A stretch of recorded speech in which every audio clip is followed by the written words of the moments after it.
श्री राधे। और जो ही ऐसा बोला ना सज्जनों, उसी समय कहते हैं कि शीस पगा न जगा तन में। मैया वो जो कुछ उसमें डाल रही है ना, उन मैया से मेरा निवेदन है, सुदामा जी भिखारी नहीं है, सुदामा जी ऐसे हैं। ओ मैया रोको। हाँ, सुदामा जी ऐसे ब्राह्मण हैं, वो भिखारी नहीं है। पर आजकल कथाओं में सुदामा जी को इस प्रकार से दर्शाया जाता है, दुख होता है साहब। सुदामा जी ऐसे ब्राह्मण हैं जो 5 घर में जाते थे, है ना। इसलिए सुदामा जी का सम्मान करो। बस बड़े भाव बड़े आनंद के साथ आकर कहा कि शीस पगा न जगा तन में, प्रभु जान को ही बसे कहीं ग्रामा।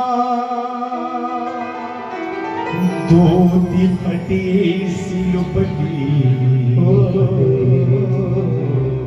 अरुपाय उपाय नहीं की नहीं शावा। बार खड़ो तिज दुर्बल चकी सो वसुधा अभिरामा।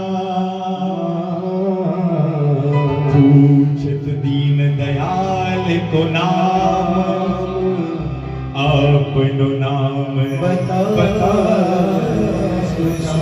और जो ही कहा सुदामा भगवान के हाथ में रोटी का निवाला हाथ का हाथ में रह गया, और भगवान ऐसे दौड़े कि उनका कुंडल कहीं तोड़ पड़े। भगवान संतगी दौड़े चले आए लगाया गले से सुदामा को लगाया गले से सुदामा को।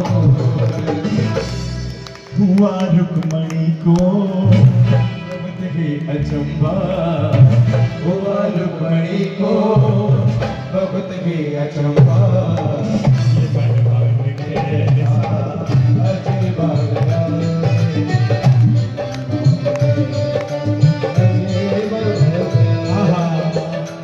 सीधा आए अपने सुदामा में आए आंसुओं से। सीधा बैठे न बैठने के बाद रुक्मणी को कहा, रुक्मणी जल का लोटा लेकर आओ। देखो चाहते तो किसी दासदासी को कह सकते थे, पर ना, मानो भगवान ये कहना चाहते हैं कि कोई मेरे लिए एक बार सुदामा बनकर तो देखे। साक्षात पराम्बा लक्ष्मी भी उसकी सेवा के लिए तैयार है। रुक्मणी मैया ने आने में देर कर दी, तब तक भगवान ने अपनी आंखों के जल से ही सुदामा जी के चरणों को धो दिया है। आहा, और बड़े आनंद के साथ आज सब की सब रानी अचरज में है, और बड़े आनंद बड़े भाव के साथ आज बैठने के बाद सुदामा जी और भगवान कृष्ण आपस में चर्चा करने लगे। और चर्चा करते करते आज पूछा, सुदामा विवाह किया है कि ये अभी तक ब्रह्मचारी हो? अरे नाना, भगवान की दया से कन्हैया बाल बच्चे भी है। अच्छा मेरी छोड़ कन्हैया, तूने विवाह किया कि नहीं किया है? अरे किया है ना, तो भाभी से नहीं मिलाओगे? अरे रुक्मणी आओ, ये मेरे बचपन के सखा है, चरण छुओ। रुक्मणी ने चरण छुए और सुदामा जी ने भी कह दिया, अखंड सौभाग्यवती।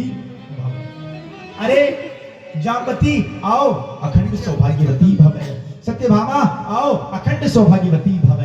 अरे मित्रविंदा आओ, अखंड सौभाग्यवती भव। अरे भद्रा आओ, अखंड सौभाग्यवती भव।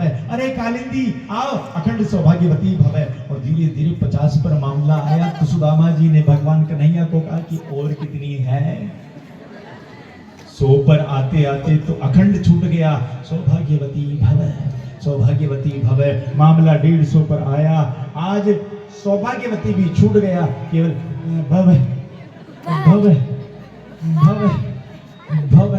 इतने में तो थक कर सुदामा जी ने कहा, हे कन्हैया, ये तेरी अर्धांगिनियां और तुम इनकी अर्धांग, एक काम करो, सबकी तरफ से तुम ही मुझे प्रणाम कर लो और मैं सबकी तरफ से तुम्हें ही आशीर्वाद दे दूं।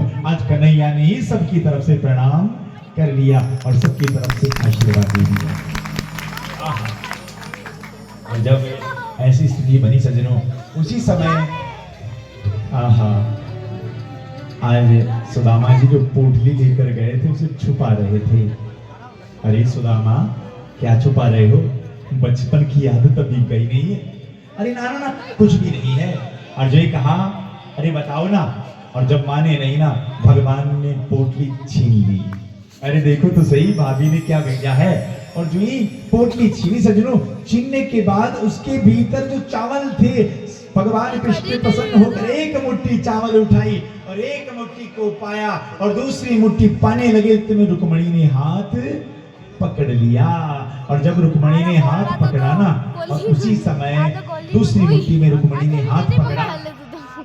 अब इधर मानो रुक्मणी ने हाथ इसलिए पकड़ा कि द्वारिकाधीश को कहना चाहती हो कि प्रभु एक मुट्ठी पाकर आपने सारा का सारा ऐश्वर्य सुदामा की झोली में डाल दिया है, क्या दूसरी मुट्ठी पाकर खुद सुदामा बनना चाहते हो? आहा, एक संत का बड़ा सुंदर भाव है सज्जनों। मानो रुक्मणी ने हाथ इसलिए पकड़ा कि प्रभु ज्यादा चावल कच्चे मत खाओ, कच्चे पाओगे तो पेट में दर्द होगा। एक संत का बड़ा सुंदर भाव है। मानो रुक्मणी ने इसलिए हाथ पकड़ा, मानो रुक्मणी ये बताना चाहती है कि प्रभु भगवान का प्रसाद अकेले नहीं पाया जाता है, मिल बांट कर पाया जाता है। थोड़ा हमें भी तो दो, भाव से बोलो ना एक बार।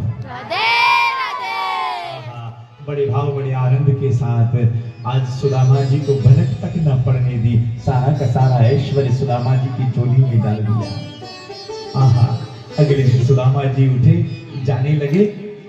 द्वारिकाधीश से कहा कि अच्छा कुछ संदेश देना है। अरे हाँ, अगली बार आओ ना सुदामा, भाभी को भी साथ में लेकर आना। पर बस कहा नहीं। और जब ऐसी स्थिति बनी सज्जनों, उसी समय द्वारिकाधीश भगवान कृष्ण